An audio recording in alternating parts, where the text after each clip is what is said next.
نبی اکرم صلی اللہ تعالیٰ علیہ وسلم فرماتے ہیں، بخاری میں موجود ہے، حضور فرماتے ہیں 2 آدمیوں کو دیکھ کر رب مسکراتا ہے جو اس کی شان کے لائق ہے، حالانکہ ان میں سے ایک قاتل ہے، دوسرا مقتول ہے۔ حضور فرماتے ہیں جنگ ہو رہی ہے، ایک بندے کو شہید کر دیا گیا، وہ تو جنت میں جائے گا۔ یا رسول اللہ صلی اللہ علیہ وسلم، مقتول ہونے والا، شہید ہونے والا تو جنت میں گیا، مقتول تو گیا، تو یہ قاتل کیسے گیا؟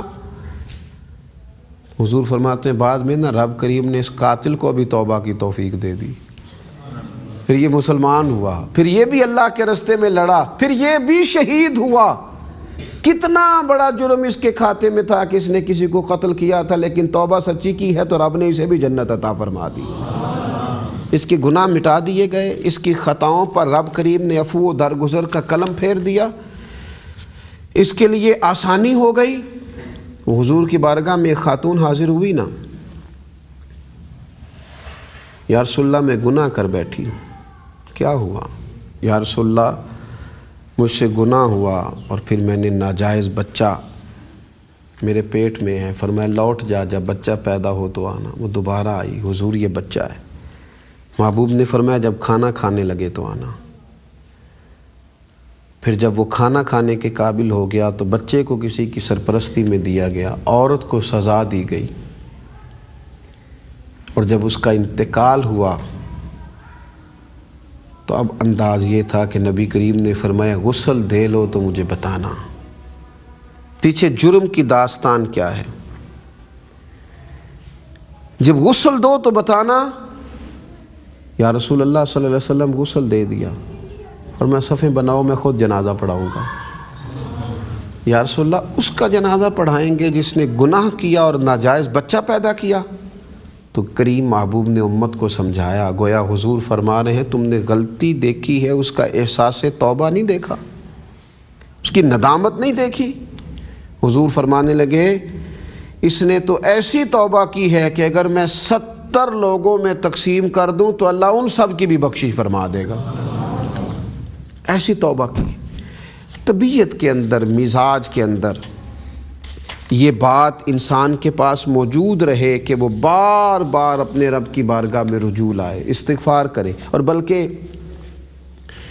ایک خاص بات جو سمجھنے لائق ہے، یہ استغفار کرنا، یہ توبہ کرنا اتنا ضروری عمل ہے کہ نبی کریم صلی اللہ تعالی علیہ وسلم معصوم عن الخطا ہے، تصور بھی نہیں کیا جا سکتا وہاں، لیکن حضور تعلیم امت کے لیے فرماتے استغفار کیا کرو، اللہ کی طرف رجوع کیا کرو، توبہ کیا کرو۔ فرمایا میں ایک دن میں 100 مرتبہ اپنے رب کی بارگاہ میں استغفار کرتا ہوں۔ یہ توبہ تو بڑی نعمت ہے، یہ تو بڑی غنیمت ہے۔ بڑا بد نصیب ہے وہ شخص جس کے پاس سارا کچھ ہو لیکن توفیق توبہ نصیب نہ ہو۔ وہ بڑی باتیں جانتا ہو، بڑی کہانیاں سناتا ہو، بڑی گفتگو کرنا جانتا ہو، بڑا فہم و فراست کا دعویٰ رکھتا ہو، لیکن اپنی غلطیوں کو لے کر احساس نہ رکھتا ہو، رب کی بارگاہ میں حاضری کا مزاج نہ رکھتا ہو۔ رمضان کی بابرکت دنوں میں، مقدس راتوں میں، پر نور صبحوں میں، سحری کے اوقاتوں میں، تراویح کے موقع پر، افطار کے وقت میں، شب قدر کے موقع پر، دن کے اجالوں میں، رات کی تنہائیوں میں، لمحہ لمحہ اپنے رب کی بارگاہ میں استغفار کریں۔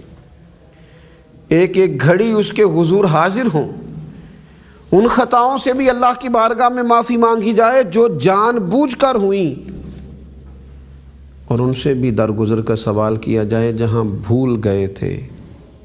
ان خطاؤں سے بھی معافی مانگی جائے جو یاد ہیں،